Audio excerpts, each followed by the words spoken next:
in the greater Baltimore, and I guess down to the DMV, which is not the Department of Motor Vehicles. If you live in Washington, D.C., it is the District of Columbia, Maryland, and Virginia. So if I ever refer to the DMV, don't get out your driver's license, just think of where you are in the mid-Atlantic states. I'm Kip Lornell. I am ostensibly in charge of this Dog and Pony Act this morning, which will have several different components to it and which will also guarantee to be very informal with lots of stories.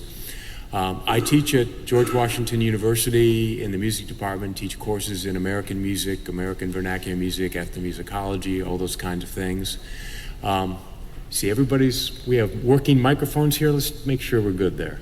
Testing. Okay, we're testing. Check. Fine. Credit card. Hello. Okay. The order of business is I'm going last if I ever have to present anything formally. I've in the final revisions of my book on DC Bluegrass for Oxford University Press, which should be out next spring, unless there's some other complications. To my right or your left, we have Russ Hooper and Tim Newby. They're going to be kicking things off, talking about bluegrass in Baltimore in particular. Cliff Murphy, who used to be the state folklorist in Maryland,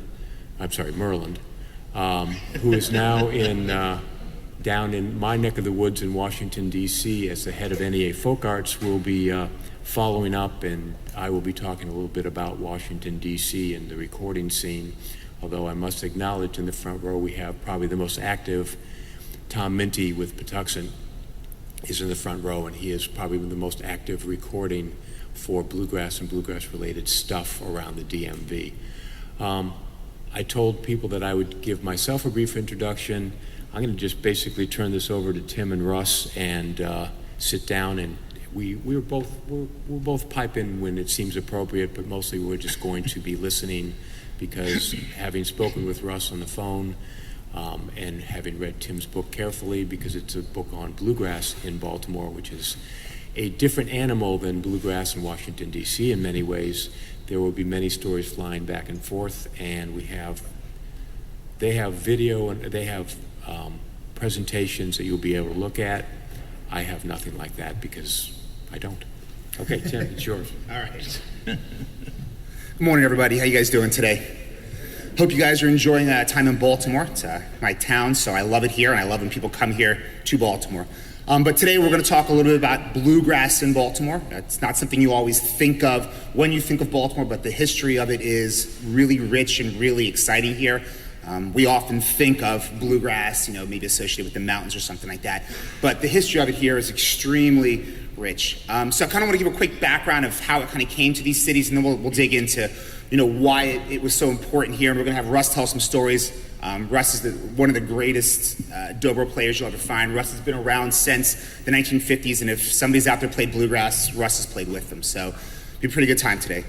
So first off, to kind of start off with, we often associate bluegrass with kind of Appalachia and the mountains and stuff like that, but it really found a home in a bunch of industrial cities, kind of starting in the 40s and 50s and 60s in places like Dayton and Cincinnati and Columbus and Detroit, Pittsburgh, and Baltimore. And the reason was you had all these migrants moving from Appalachia looking for work, kind of with the New Deal era jobs and kind of the boom in manufacturing during World War II. And Baltimore was a huge destination for them. We had Bethlehem Steel, we had the Martin Bomber factory, so there was a lot of opportunities here. It's also a major port on the East Coast, so it really was attracting lots of people coming here. Now, all these cities were very similar at the time, but why are we talking about Baltimore? Well, Baltimore kind of becomes a really important town for this music. Does anybody recognize this guy up here? Some of you guys do? Stell McCurry, this is from him in the late 50s here, back when he was still a banjo player, but this is when he was playing in Baltimore. Del actually kind of grew up in southern PA, came down to Baltimore a lot to play. And I was kind of talking with him one time. He once said something to me that really struck me as kind of important, kind of kicked off this idea of doing the book. He said to me, there was Nashville and there was Baltimore. And I thought, man, that's a mouthful right there. Like, that's a whole lot. We think of Nashville, we think of music, but how many of you guys think of Baltimore when it comes to something like that? And I know I didn't. So he kind of said that, and with that I kind of thought, well, why Baltimore? Why was it so important? I mean, all these other cities had it, but why are you saying that? So a couple things that I kind of looked through, I found that I had no idea at the time. Back in the 1950s, Baltimore was actually the 6th largest city in the US, which for those of us who are here, we don't always think about that now, right? Baltimore, we're in the top 25, but we're a little smaller than this now. But in 1950s, we were the number 6 city in the country. All right, so we are a large kind of metropolitan area. It's a huge population here. So that's kind of one of the most important things. But more important than that is there was this community in Baltimore. Now, lots of these cities that I mentioned, Dayton and Cincinnati, they had these kind of migrants moving there to work. But Baltimore also has some universities here. We have Hopkins and we have Towson. We had this really great mix of people here. We kind of had these kind of true blue kind of country people coming up from the mountains, and we kind of had them mixing with some of these kind of folk-like people here, people who are more into folk music, but were interested in bluegrass. So it created this really interesting community. And it was a really different place. You had these different bars they would play in, you had different kinds of places, different kinds of parties, and kind of lots of these different things here would happen in these house parties. I don't know if anybody notices the young-looking gentleman up there with Bill Monroe, but that's our lovely man up here to the right, that's Russ Hooper. But lots of this early music kind of happened in house parties, and Russ was lucky enough to play with a lot of those, if you want to talk about those, Russ. I am. What would you like to hear? I'd like to hear how much fun you had in those house parties. We had a lot of fun doing these things. You'd go in 8 o'clock at night and you'd play till 8 o'clock the next morning. And you go in these brownstone houses, St. Paul, Calvert, Charles Street. And that's probably 52, 53 when Hazel was here, and Arnold Dickens Sr. and Mike Seeger. We all got to know one another. And then the music started to get into these little bars because you had people that came up here to find work. And it's one of these things where you'd get 3 or 4 guys that would play music and they say, that sounds pretty good. Let's get shirts alike and form a band. And it never hardly worked that way, but that's how the music started in Baltimore as far as the clubs and stuff. There was no other place to play. There was no venues like festivals, concerts. New River Ranch and Sunset Park were out there. But that was it. And we all had a great time. We all made friends, and we all enjoyed it. Everybody moved on. Mike and Hazel and all of them moved on later on. But Bob Baker and Marvin Howell, Walter Hensley, all these groups started to form. And Baltimore, I think, nothing against you, Kip, but I think Pennsylvania and Baltimore and Virginia, I believe then, was probably the hotbed for bluegrass. And it just evolved. It is what it is today.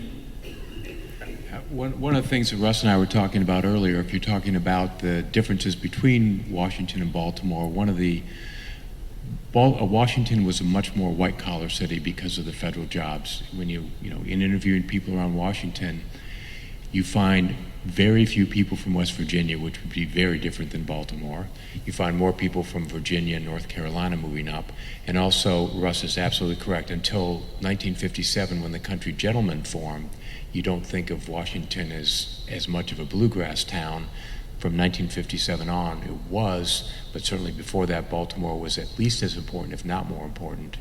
And in terms of recording, since this is ARSC, thinking back, Jay and I were talking earlier about Orange Blossom Special as an early kind of proto-bluegrass recording from 1947 or 48.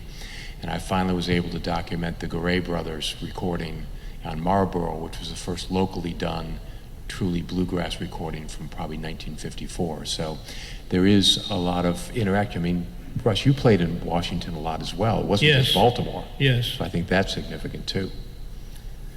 To kind of talk about, or piggyback on what Kip said, somebody told me a quote one time which I really love that kind of distinguishes Baltimore and DC. They said that musicians in Baltimore could swing a hammer just as well as they could play an instrument. I think that really kind of sums up the differences of the types of people we had there. I kind of always loved that idea there. Do you have anything else? No, don't go ahead. Okay. Well, Russ kind of mentioned somebody, Mike Seeger, and Mike Seeger, half-brother of Pete Seeger, is really important because he was actually living in Baltimore at the time. Now, to me, what helps Baltimore become so different is we had somebody who was in the area who was actually recording lots of this stuff that was being made. In addition to kind of some informal live recordings he was making at parks and stuff like that, he also had a couple of albums. But Russ kind of remembers seeing him around at some different shows, lugging around this gigantic recorder he used to bring with him.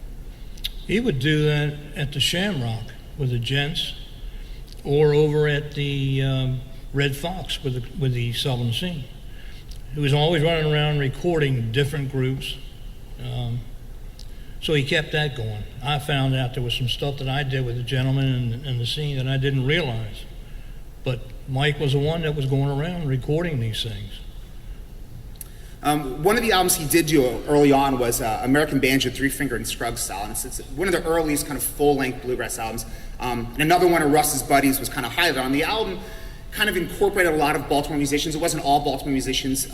Mike kind of took a quick tour through Virginia and North Carolina to record a bunch of kind of musicians, but when he got back, he had to fill out the rest of the album, so he used kind of lots of musicians in Baltimore, and one of them was Dick Rittler, who was a buddy of Russ's. I'm gonna listen to a little of this here real quick.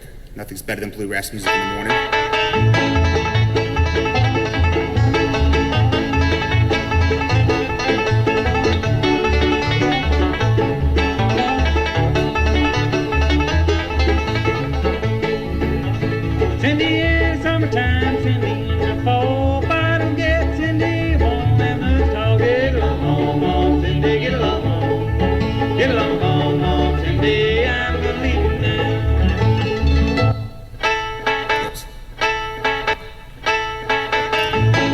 This is the dance remix version.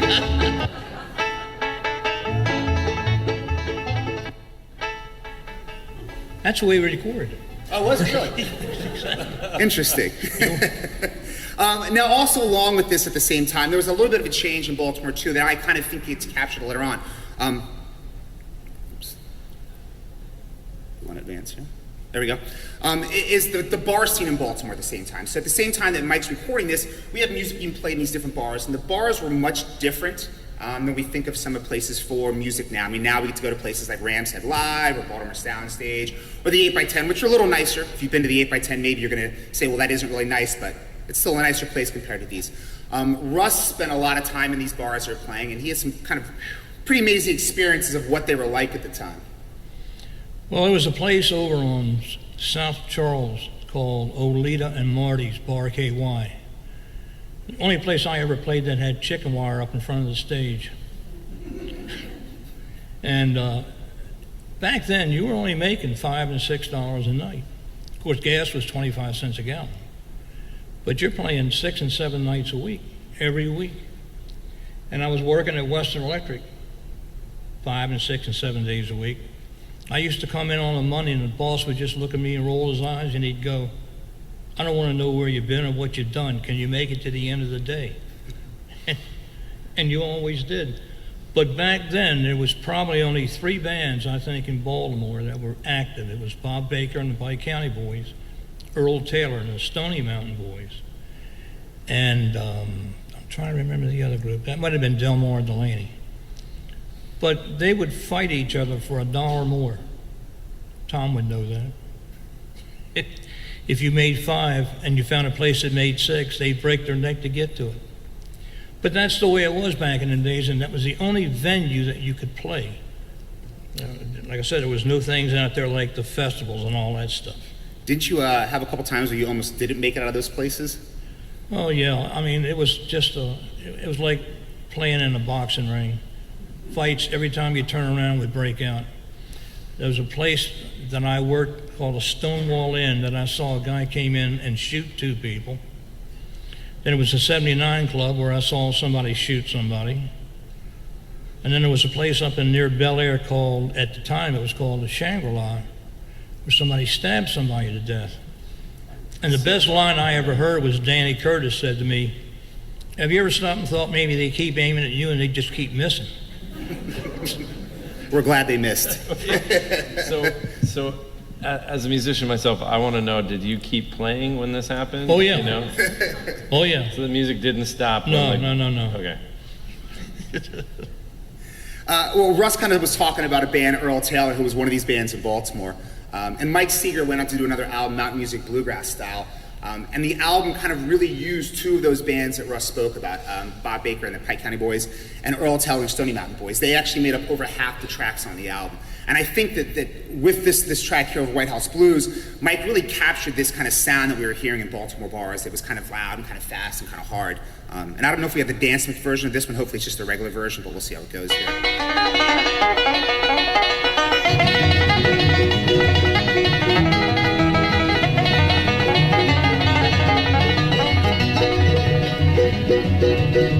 McKinley hollered, McKinley squalled. Doc said, McKinley, I can't find the code. You're bound to die, bound to die.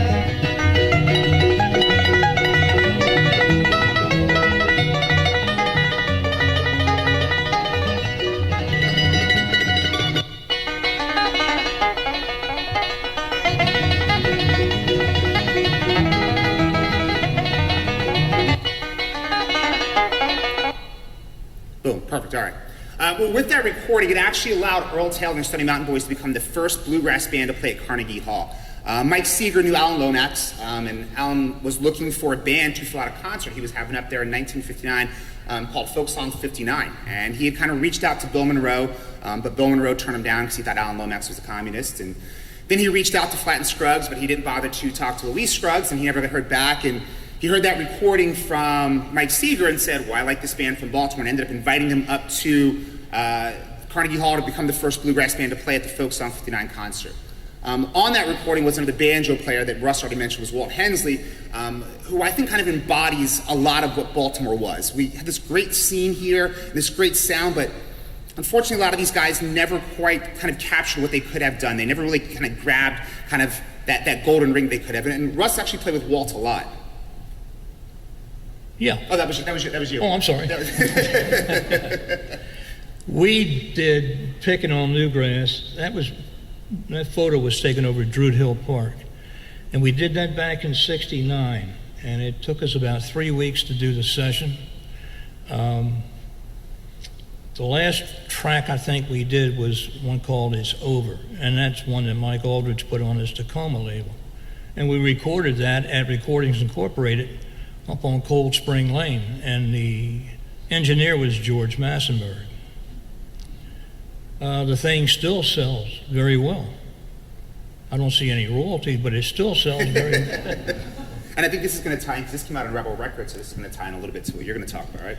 Yeah, in fact, this may be a good entree for a couple points related to this.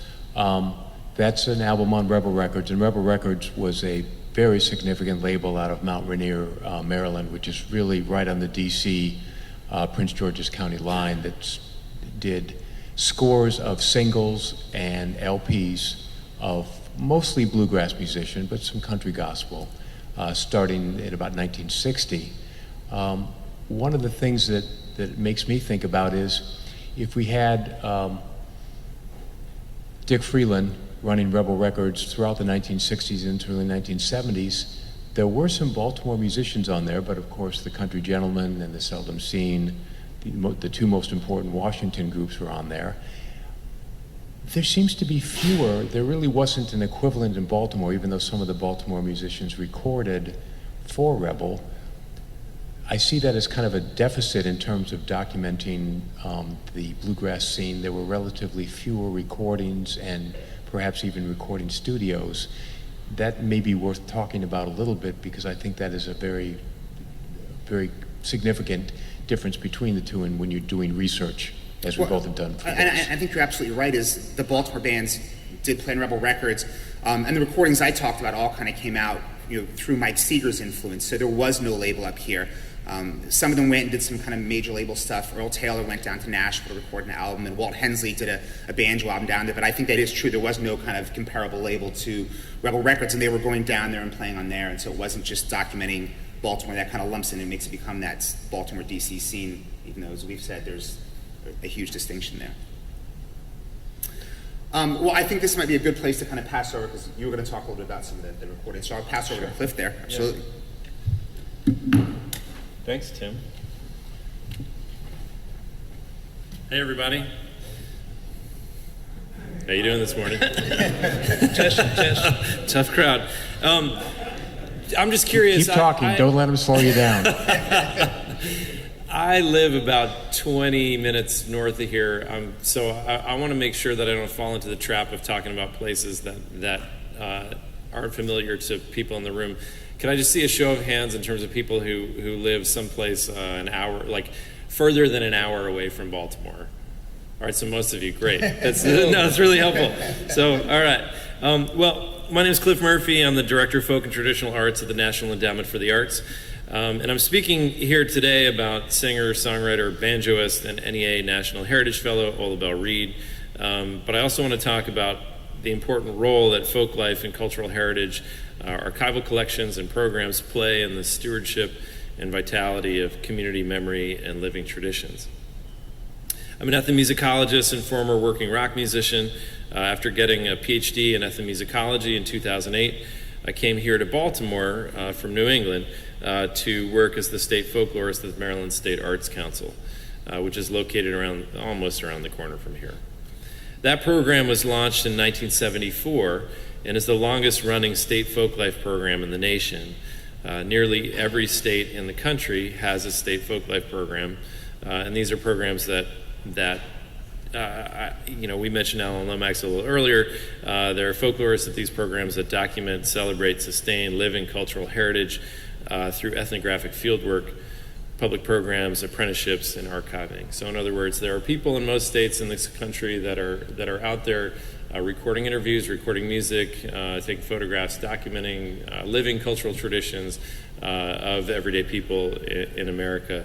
Attached to those programs are archives where theoretically, the people of the country can go and hear the voices of their ancestors, of their family, of the communities that they come from. So when I arrived in Baltimore in 2008, I learned that the Maryland Folklife Archives were not only vast, but in serious need of advocacy and preservation. The centerpiece of the collection was an enormous number of analog tapes of bluegrass, old-time country, and gospel music from and around Maryland. This was the music of primarily of Appalachian migrants who flooded the Mason-Dixon line region during the Depression and carried on a remarkable transplanted tradition in this new place. So the cultural value of the collection was enormous, but without digital preservation, these recordings, and this is, I'm sure you all relate to this, were really rendered mute and useless to the community for whom they were supposed to be a resource. So around 2009, I began making field recordings of Ola Belle Reed's family members and kind of musical family members as well, who played in a variety of string bands up in Cecil County, Maryland. So that's roughly an hour north of here on I-95. If you drove here, it was right when you come over the Susquehanna River Bridge on 95. And I began working with WYPR Radio here in Baltimore to broadcast their music and stories. And so I just want to share with you real quick a video, and Brian back there has kindly set this up. So here's a piece from 2009 we did based on that work.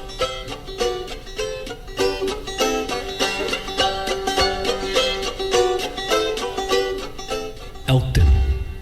If you're heading up I-95 through northern Maryland, it looks like any other exit to any other town, nestled in the long stretches of woods that fly by on this interstate. But this place has stories, like dust-covered treasures in the attic of American history. During the Great Depression, families from the hills of Appalachia flooded north to this town. They came by the truckload, leaving behind coal mines and dead economies, and they came for work and hope and new horizons. One of those pioneers was a young woman named Ola Belle Reed.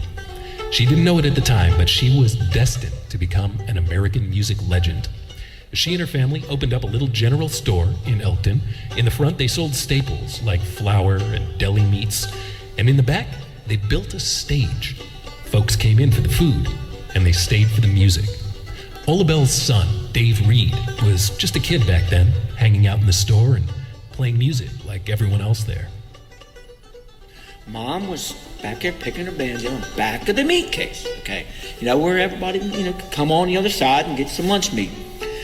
And somehow or other, I picked up acoustic guitar, or a flat top guitar, what they used to call it, straight guitar, and I started playing along with my mom. She did John Hardy, and I started playing along with her. And I thought, I can play this. I can do this. I thought, I didn't know I could do this, you know? Trying to. Ola Belle Reed is gone now. She passed away in 2002. But she's not about to be forgotten. On a Saturday afternoon here in Elkton, her son Dave, her nephews Zane and Hugh Campbell, and her friends, daughter and father Linda Weaver and Burton DeBusk, gathered together to share stories and keep alive a musical legacy. In sorrow and pain, in sorrow and pain. His sweat came as blood. His sweat came as blood. His tears fell like rain. His tears fell like rain. Forgive them, they know. Forgive them, they know. Not what they do. No, not what they do. 6 hours on the cross. 6 hours on the cross for me and for you, for me and for you. And they went upstairs and the door they broke, and they found her hanging on a rope. Well, they took a knife and they cut her down. Upon her bosom these words they found: silly girl am I murdered myself for the butcher boy. My mom understood. She seen through me. She knew me better than I knew myself. She grafted me in. When others would say, oh, you just need to do this. Oh, you just need to do that. Mom she'd take a fit on it. She'd just leave me alone. Don't bother. And I appreciate forever, for the rest of my whole life, for her, for how she accepted me for what I did. And anybody get on me, she'd take care of it right quick. It's an interesting thing to look around this room at the kaleidoscope of personalities under one roof. 3 cousins, all related but so different from each other. The humble piety of Dave, the cowboy grin of his cousin, songwriter Hugh Campbell, and the raw, manic energy of Hugh's brother, a wild-eyed outsider artist prophetically named Zane.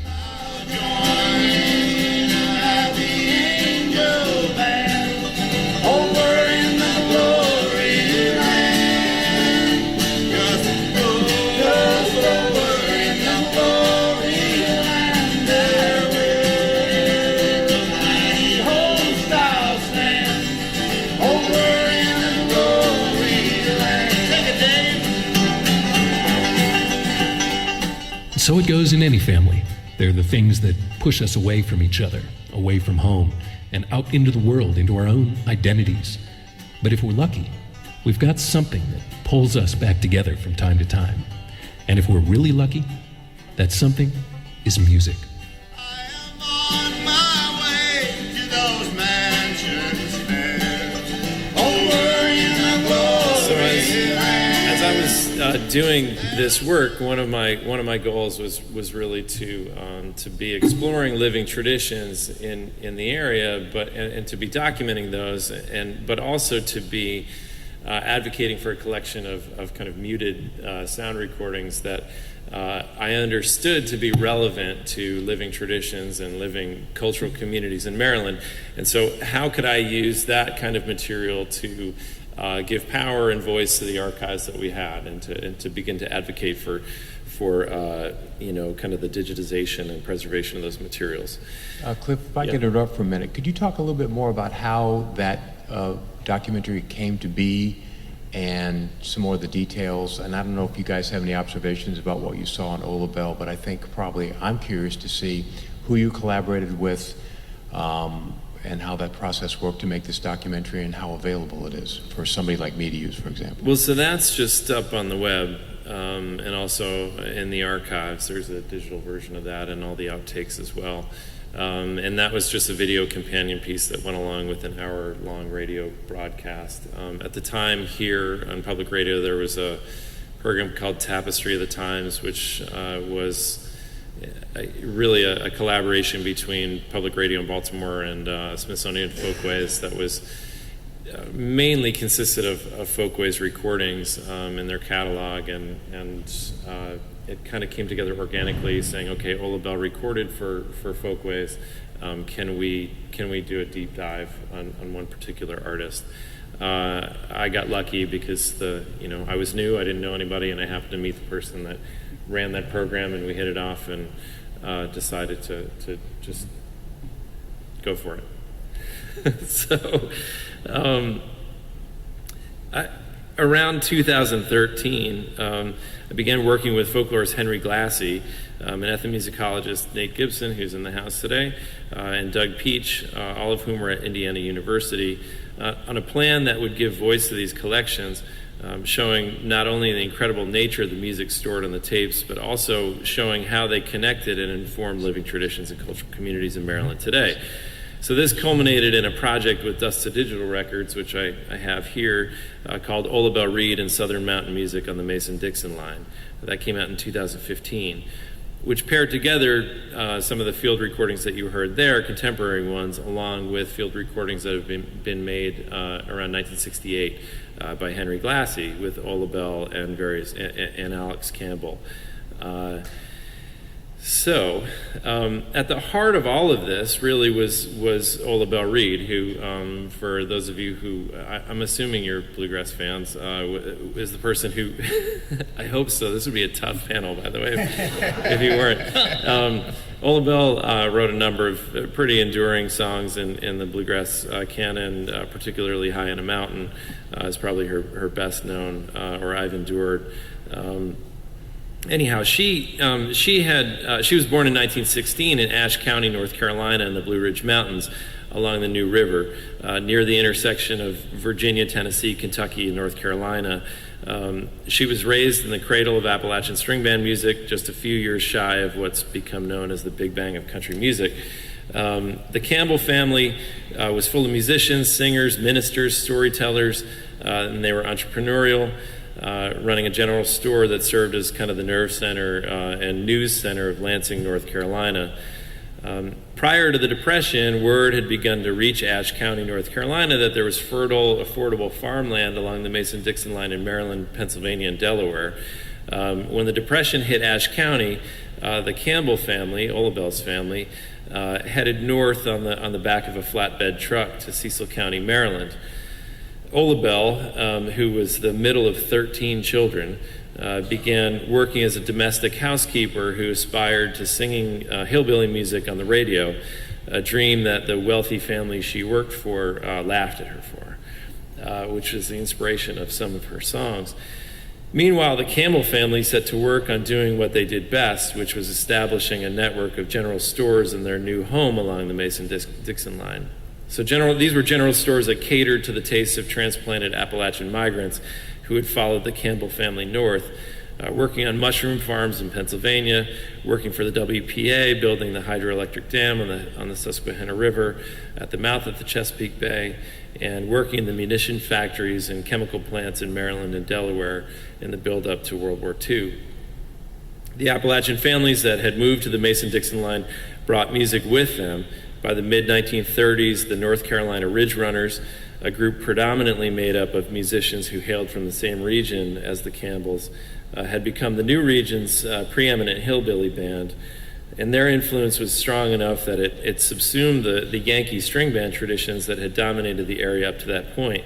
So people, stopped playing kind of single string, plectrum banjo kind of stuff, the kind of stuff you might hear at the Mummers Day Parade, I suppose, in Philadelphia.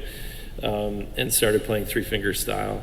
By 1938, Ola Wave Campbell, that was her birth name, was singing with the group under the name Ola Bell, an homage to Lulu Bell from WWVA Radio, and her brother Alex also joined the group. The Campbell stores trafficked in staples of Southern Mountains, from grits to beans to music. At Campbell's Corner, the general store in Oxford, Pennsylvania, they sold records of music from the Southern Mountains, from the Carter family to the Stonemans, to the bluegrass music that began to emerge right after World War II. By the time Alex Campbell returned from World War II, where he performed in Europe with Grandpa Jones, he and Ola Bell had formed a new trio called the New River Boys and Girls. And they became regulars on radio stations throughout the region, particularly WASA in Havre de Grace. So that's about 45 minutes north of here on 95. The New River Boys and Girls were also the house band at New River Ranch, a family-owned country music park not far from Campbell's Corner in Oxford, Pennsylvania. The park featured local music and nationally touring groups. The group promoted these concerts via the WASA broadcasts, making them regional superstars. Alex Campbell, Ola Bell's brother, married Lucy Campbell on stage at New River Ranch in 1951, which drew so many fans that traffic backed up and brought Route 1 to a standstill. The band had become friends and colleagues with people like Hank Williams, Roy Acuff, the Stonemans, Minnie Pearl, and Ernest Tubb. By 1958, the band had moved to WCOJ and was broadcasting live from the back of Campbell's Corner, their general store. And the groups that would play at New River Ranch and then at Sunset Park would come in to promote their shows and perform live. So the Stanley Brothers, etc. By 1959, they moved to a new country music park, Sunset Park, in Rising Sun, Maryland, where Ola Bell lived with her husband and 2 sons. Like New River Ranch, Sunset Park thrived at the confluence of local live radio and the interests and tastes of local people, and with the star power of nationally touring country music groups like Johnny Cash, Bill Monroe, and the Stanley Brothers. By the 1950s and 60s, Baltimore and Washington, too, had become major destinations for Appalachian migrants, many of whom had turned to radio broadcasts of the New River Boys and Girls, live at Campbell's Corner, who flooded the gates of New River Ranch every weekend or Sunset Park during the warm months to sit with their families, hear their neighbors, and watch their heroes. So many of the groups that my colleague Tim here has been talking with you about were nurtured by this cradle of music. People like Del McCurry, Bob and Danny Paisley, Hazel Dickens, and more.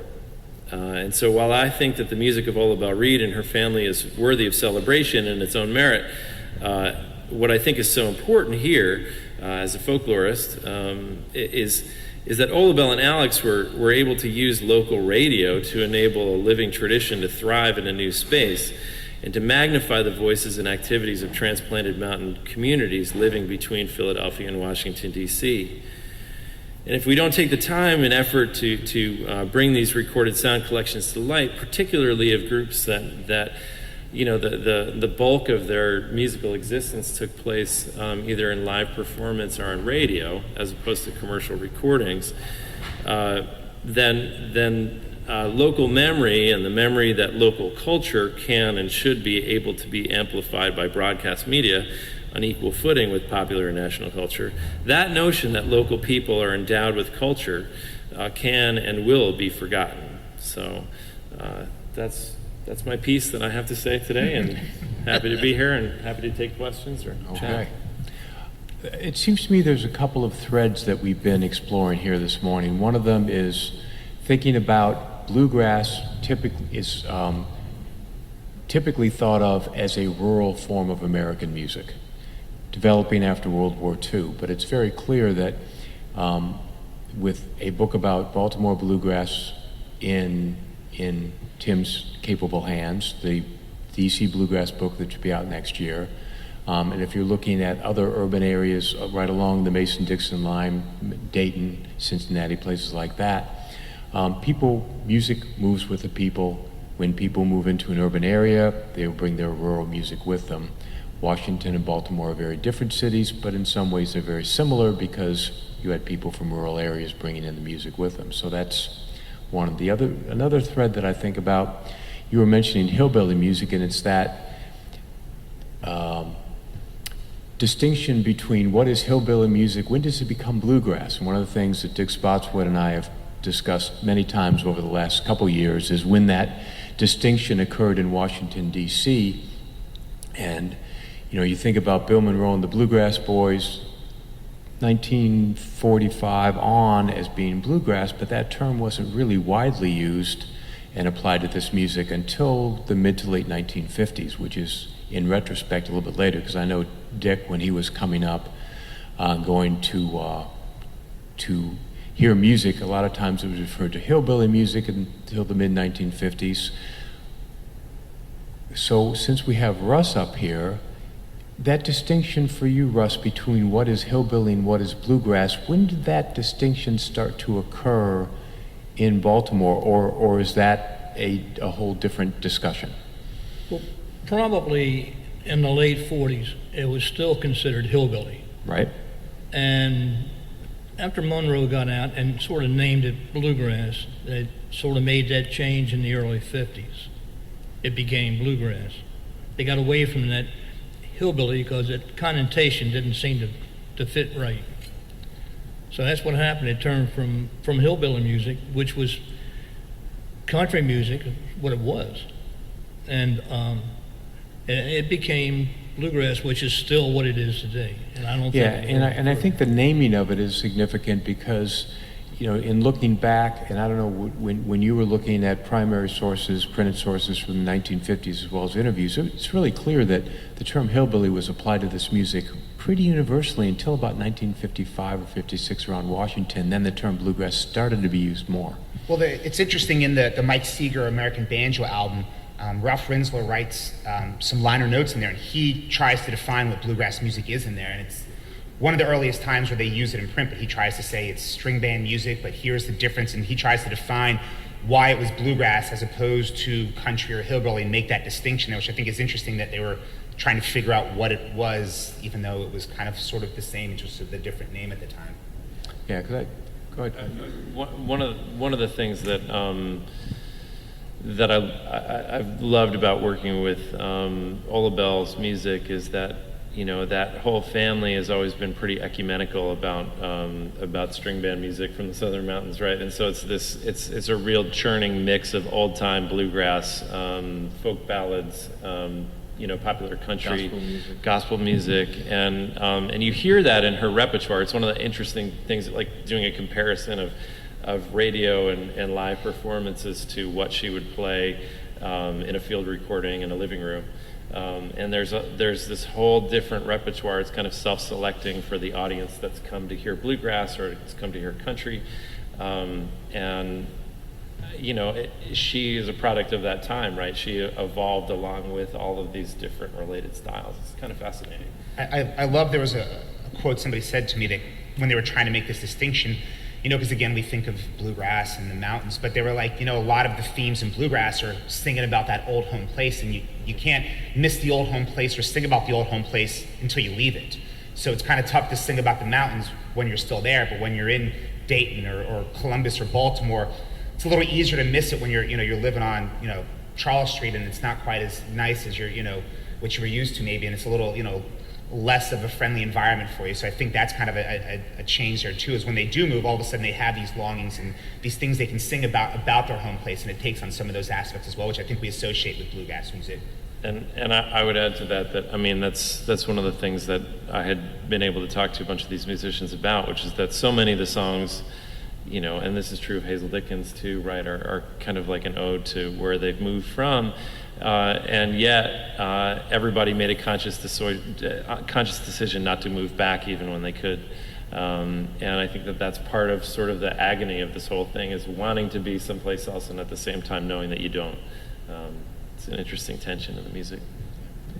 The other theme that I had noted as these discussions have gone on is illustrated both by Tim's book, but also this Dusted Digital project, which is a 254-page book with 2 compact discs.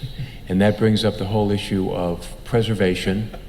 And you're laughing because it's not long enough, too long? No, I'm laughing because this was supposed to be, originally we conceived of this as 5 CDs with fairly succinct liner notes, and Henry Glassy started to write the liner notes, and he doesn't correspond by email. I got a letter from him and it said, well, I just started writing and now it's a book, and which was exciting, but that's an explanation. And so, and we also, there were a lot of rights and permissions around some of the materials that we felt we had to focus on 2 CDs, but it's a great question. And I think even since 2015 when this came out, I feel that shift away from CDs has become even stronger in just 2.5 years or whatever it is. Yeah, my students at GW, there are always a few vinyl collectors. There are a few people who collect CDs, but most of my students, not surprisingly, stream music. And that dovetails with what you were mentioning about compact discs, but also when you were doing this, well, an hour ago I was talking to Tim about preservation of sound. And one of the things I was concerned about is, okay, you have all of these interviews and you can't possibly use every story, and who knows what 50 years from now, somebody might want these sound recordings for. And these guys got into a conversation about where this could end up, and it seems that UMBC, University of Maryland, Baltimore County, which is, 5 miles from here perhaps, in Catonsville, with the sound collection that's already been started with folk life in Maryland, makes sense for that to be. But what I was wondering, Tim, is did you think about any kind of companion piece that you might, in the ideal world in which none of us live, that you could have compiled for this book, and what roadblocks you found if you were thinking about doing something like that? I think the one other idea I had is one of to me, the most interesting things I came across was these stories that I would hear about what it was like there. I mean, this may shock you guys, but I wasn't alive in the 50s, so I wasn't going to any of these bars at the time. So I only got to hear about it from Russ and him telling me these are other guys I talked to. So to me, I liked that, and I wanted to be able to incorporate even more of those kind of like narrative stories and those kind of events there, but there's only so much room you can put in there when you've got to kind of get the story along and get to the next point. And I had thought about something that was more about personal accounts about being these bars. I mean, I'm somebody who goes to the 8x10 or Rams Head a lot, and they don't have chicken wire there. And I can only imagine what it must have been like to have chicken wire in front of the stage, or to be somewhere where Russ is getting shot at. I mean, if you know Russ, I can't imagine anybody wanting to shoot Russ. I mean, But those were the stories that really captivated me. I talked with Del McCurry a bunch about it, and he once said, he goes, club owners didn't want you to stop if a fight happens, even if it was a gunfight, which just keep on playing. He told me a story about literally being on stage and watching two guys shooting across the bar at each other, and they were just supposed to keep playing. And Alice Gerard told me how things would happen and chairs would be flying, and it was like, do we stop? What do we do? Where do we hide? And I loved all those stories, and I would have loved to incorporate more of that. I think to me that kind of personal narrative and of what really was happening there would have been something really exciting to have. And I have, with those interviews, lots of the stories, and thankfully talking with Cliff now, there might be a place to kind of save those and kind of keep those. Yeah, I remember hearing, and Russ, maybe you have some experience with this. I feel like the Paisley and Lundy families told me about a bar somewhere out Eastern Avenue in Baltimore that had, when a fight would break out, if people started shooting each other, there was a heavy metal door that you could kind of go behind the stage and kind of trap yourself in. Most of them had all of that. Or you just climbed underneath the table. Yeah. There was a place, I think, off of Eastern Avenue called Slim Rell's. They were all rough and tumble places. I mean, I learned a long time ago that when you started to play for a new place, you just made friends with the biggest, ugliest guy that was there, and you knew nobody would touch you. You must have made a lot of friends. I did.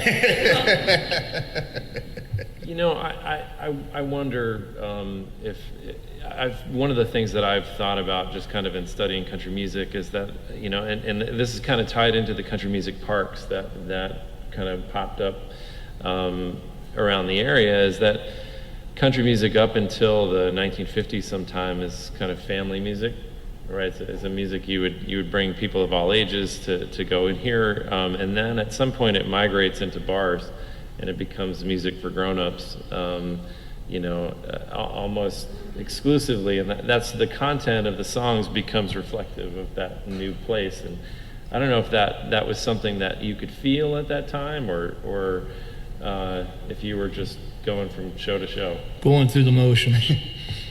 Well, I always loved some of the stories I heard about New River Ranch was some of the performers, when they would have their lunch or dinner break, would come and sit down with the fans at a picnic table and hang out. And I just don't think you see that as much anymore, right? I mean, bands go back to their dressing room or their studio, where they're at, and they don't interact. But I can only imagine sitting there and Lester Flatt comes over and sits down and has lunch with you, and then he goes and plays his set.